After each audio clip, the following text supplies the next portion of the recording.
नमस्ते दोस्तों। आज हम सौरमंडल के सबसे बड़े प्लैनेट जुपिटर की यात्रा पर चलेंगे। जुपिटर सिर्फ एक प्लैनेट नहीं बल्कि सौरमंडल का किंग है। इसके पास दर्जनों मून्स हैं, जैसे इसका खुद का छोटा सोलर सिस्टम हो। तो चलिए इस अमेजिंग जर्नी को स्टार्ट करते हैं और जुपिटर के रहस्यों से पर्दा उठाते हैं। सबसे पहले जुपिटर के नाम की बात करें। रोमन सिविलाइजेशन में जुपिटर देवताओं के किंग थे और इंडियन एस्ट्रोलॉजी में बृहस्पति को देवताओं का गुरु माना जाता है। इसका नाम इसकी विशालता और इंपॉर्टेंस को दिखाता है। जुपिटर का डायमीटर लगभग 1,40,000 किलोमीटर है। अर्थ के 11 प्लैनेट्स को एक लाइन में रखें तब जाकर बराबर होगा। इसका मास बाकी सभी प्लैनेट्स को मिलाकर भी 2.5 गुना हैवी है। यह इतना बड़ा है कि अपनी ग्रेविटेशनल पावर से आसपास के छोटे प्लैनेट्स और एस्टेरॉइड्स को खींच लेता है। इसलिए इसे सौरमंडल का वैक्यूम क्लीनर भी कहते हैं। जुपिटर सन से 5th पोजीशन पर है और इसकी एवरेज डिस्टेंस 77 करोड़ किलोमीटर है। सन की लाइट को यहां पहुंचने में 43 मिनट लगते हैं। अर्थ से इसकी डिस्टेंस चेंज होती रहती है, लेकिन सबसे क्लोज भी यह लगभग 59 करोड़ किलोमीटर दूर होता है। साइंटिस्ट्स मानते हैं कि जुपिटर सोलर सिस्टम के बनने वाले सबसे पहले प्लैनेट्स में से एक था, लगभग 4 अरब 50 करोड़ साल पहले। गैलीलियो गैलीली ने 1610 में अपनी टेलीस्कोप से इसके 4 सबसे बड़े मून्स की डिस्कवरी की, जिससे जुपिटर के असली रहस्य सामने आए। जुपिटर एक गैस जाइंट है। इसकी कोई सॉलिड सरफेस नहीं है। इसका लगभग 90% पार्ट हाइड्रोजन और 10% हीलियम गैस से बना है। साथ ही थोड़ी क्वांटिटी में मीथेन, अमोनिया और वाटर भी है।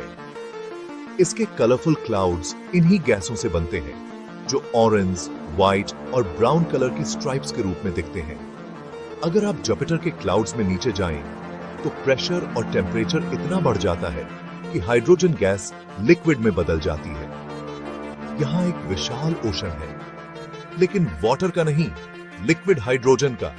और डेप्थ में जाएं तो प्रेशर इतना बढ़ जाता है कि हाइड्रोजन मेटल की तरह बिहेव करने लगती है। इसे मेटेलिक हाइड्रोजन कहते हैं। जुपिटर का पावरफुल मैग्नेटिक फील्ड इसी मेटेलिक हाइड्रोजन की वजह से है, जो अर्थ से 20,000 गुना ज्यादा पावरफुल है। साइंटिस्ट्स का एस्टिमेशन है कि इसके सेंटर में एक छोटा रॉकी कोर हो सकता है, जो अर्थ से 10 से 15 गुना हैवी है।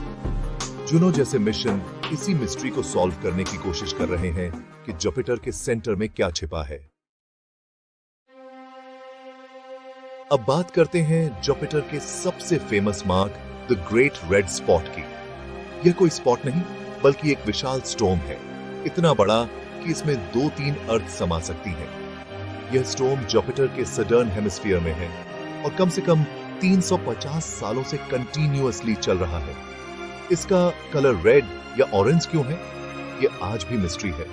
साइंटिस्ट्स मानते हैं कि सन की अल्ट्रावायलेट रेज से कुछ केमिकल्स रेड हो जाते हैं, लेकिन एग्जैक्ट रीजन पता नहीं। इस स्टॉर्म के अंदर हवाएं 430 किलोमीटर पर आवर से भी तेज चलती हैं, अर्थ के सबसे डेंजरस स्टॉर्म से भी डबल। पिछले डिकेड्स में ग्रेट रेड स्पॉट धीरे धीरे श्रिंक हो रहा है। कभी यह आज के साइज से डबल था। साइंटिस्ट समझने की कोशिश कर रहे हैं कि क्या यह स्टॉर्म खत्म हो रहा है या बस अपना साइज चेंज कर रहा है। जुपिटर की सरफेस पर ऐसे ही अनगिनत छोटे बड़े स्टॉर्म्स और साइक्लोन हैं, जो इसे एक तूफानी और रहस्यमयी दुनिया बनाते हैं। जुपिटर के पास 95 से भी ज्यादा मून्स हैं। यह फैमिली इतनी बड़ी है कि जुपिटर और उसके मून्स मिलकर एक छोटे सोलर सिस्टम जैसे लगते हैं। इनमें से 4 सबसे बड़े और फेमस हैं: आयो, यूरोपा, गैनीमेड और कैलिस्टो, जिन्हें गैलीलियन मून्स कहा जाता है। गैनीमेड सोलर सिस्टम का सबसे बड़ा मून है। यह मर्करी प्लैनेट से भी बड़ा है और इसकी अपनी मैग्नेटिक पावर है। आयो सबसे ज्यादा वोल्केनिकली एक्टिव प्लेस है, जहां 400 से ज्यादा वोल्केनो कंटिन्यूअसली लावा उगलते हैं। यूरोपा एक बर्फीली दुनिया है, जिसकी सरफेस के नीचे विशाल सॉल्टी वाटर का ओशन छिपा हो सकता है। यह लाइफ की पॉसिबिलिटी के लिए सबसे इंटरेस्टिंग प्लेस है। कैलिस्टो सबसे आउटर और सबसे ज्यादा क्रेटर वाली सरफेस वाला मून है, जो अरबों सालों से लगभग वैसा ही है। बाकी छोटे मून्स इरेगुलर शेप के हैं, जिन्हें जुपिटर ने अपनी ग्रेविटी से पकड़ लिया है। इनका स्टडी हमें सोलर सिस्टम के फॉर्मेशन की स्टोरी समझने में हेल्प करता है। सैटर्न के रिंग्स तो फेमस हैं, लेकिन क्या आप जानते हैं कि जुपिटर के भी रिंग्स हैं? ये रिंग्स बहुत पतले, धुंधले और डार्क कलर के हैं, जिन्हें अर्थ से देखना ऑलमोस्ट इम्पॉसिबल है। इन रिंग्स की डिस्कवरी 1979 में नासा के वॉयेजर 1 ने की थी। जुपिटर के रिंग्स मेनली डस्ट के छोटे छोटे पार्टिकल्स से बने हैं, जो उसके छोटे मून्स पर मेटेओराइट्स के टकराने से निकलते हैं।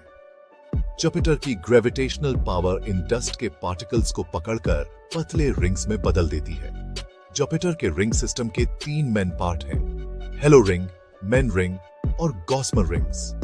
सैटर्न के रिंग्स आइस के पीसेस से बने हैं, इसलिए वे ब्राइट हैं, जबकि जुपिटर के रिंग्स डस्ट से बने होने के कारण डार्क हैं। यह डिस्कवरी दिखाती है कि रिंग्स सिर्फ सैटर्न तक लिमिटेड नहीं, बल्कि गैस जाइंट प्लैनेट्स के पास भी हैं। हर प्लैनेट का रिंग सिस्टम उसकी यूनिक स्टोरी बताता है। जुपिटर का एटमॉस्फेयर सोलर सिस्टम के सबसे अशांत और वायलेंट एटमॉस्फेयर में से एक है। यह गैसों, क्लाउड्स और विशाल स्टॉर्म्स की दुनिया है। इसका एटमॉस्फेयर मेनली हाइड्रोजन और हीलियम से बना है, जिसमें अमोनिया, मीथेन और वाटर भी है। जुपिटर की कलरफुल स्ट्राइप्स अलग अलग हाइट पर मौजूद क्लाउड्स की लेयर्स हैं: व्हाइट, ऑरेंज, ब्राउन और रेड। इन स्ट्राइप्स को जोन और बेल्ट कहा जाता है। जोन लाइट कलर के, बेल्ट डार्क कलर के। इनके किनारों पर तेज हवाएं चलती हैं, जिन्हें जेट स्ट्रीम कहते हैं। जुपिटर पर हवाओं की स्पीड 600 किलोमीटर पर आवर तक पहुंच सकती है, जो अर्थ के स्टॉर्म्स से कहीं तेज है। इसके क्लाउड्स के अपर पार्ट में टेम्परेचर -145 डिग्री C तक गिर जाता है, जबकि सेंटर के पास टेम्परेचर 24,000 डिग्री C तक पहुंच सकता है। जुपिटर पर लाइटनिंग स्टॉर्म्स भी बहुत बड़े और पावरफुल होते हैं। नासा के जूनो मिशन ने पता लगाया है कि यहां लाइटनिंग ज्यादातर पोल्स के पास कड़कती है। अर्थ और जुपिटर दोनों एक ही सोलर सिस्टम के मेंबर्स हैं, लेकिन वे एक दूसरे से बहुत डिफरेंट हैं। अर्थ एक रॉकी प्लैनेट है, जिसकी सॉलिड सरफेस, माउंटेन्स और ओशंस हैं। जुपिटर एक गैस जाइंट है, जिसमें कोई सॉलिड सरफेस नहीं। जुपिटर इतना बड़ा है कि उसमें 1300 अर्थ समा सकती हैं, और इसका मास अर्थ से 318 गुना ज्यादा है। जुपिटर पर ग्रेविटी अर्थ से 2.5 गुना ज्यादा है। अगर आपका वेट अर्थ पर 40 किलो है, तो यहाँ 100 किलो सूटे सब 2 किलो फील होगा। जुपिटर का एक दिन सिर्फ 10 आवर्स का होता है, जबकि एक साल 12 अर्थ ईयर्स के बराबर है। अर्थ का एटमॉस्फेयर लाइफ के लिए सूटेबल है, जबकि जुपिटर का एटमॉस्फेयर जहरीला और वायलेंट है। यहां लाइफ की पॉसिबिलिटी नहीं। हालांकि इसके कुछ मून्स जैसे यूरोपा पर लाइफ की पॉसिबिलिटी हो सकती है। यह कंपैरिजन हमें दिखाता है कि अर्थ कितनी अनमोल है। जुपिटर के रहस्यों ने हमेशा साइंटिस्ट्स को अट्रैक्ट किया है। नासा का जूनो स्पेसक्राफ्ट जुपिटर की ऑर्बिट कर रहा है और हमें इसकी डेप्थ, मैग्नेटिक फील्ड और एटमॉस्फेयर की इंफॉर्मेशन दे रहा है। जूनो मिशन को 2025 तक एक्सटेंड कर दिया गया है, ताकि यह जुपिटर के रिंग्स और मून्स का भी स्टडी कर सके। नासा का यूरोपा क्लिपर मिशन यूरोपा के बर्फीले ओशन की एक्सप्लोरेशन के लिए 2024 में लॉन्च होगा। यह लाइफ की पॉसिबिलिटी तलाशेगा। यूरोपियन स्पेस एजेंसी का जूस मिशन 2023 में लॉन्च हुआ है और 2031 में जुपिटर सिस्टम में पहुंचेगा। यह गैनीमेड, कैलिस्टो और यूरोपा का स्टडी करेगा। जूस मिशन गैनीमेड की ऑर्बिट में एंटर करेगा। यह किसी अदर प्लैनेट के मून की ऑर्बिट करने वाला फर्स्ट स्पेसक्राफ्ट बनेगा। इसरो भी फ्यूचर में जुपिटर जैसे प्लैनेट्स की डिस्कवरी की प्लानिंग कर रहा है। इंडिया की टेक्निकल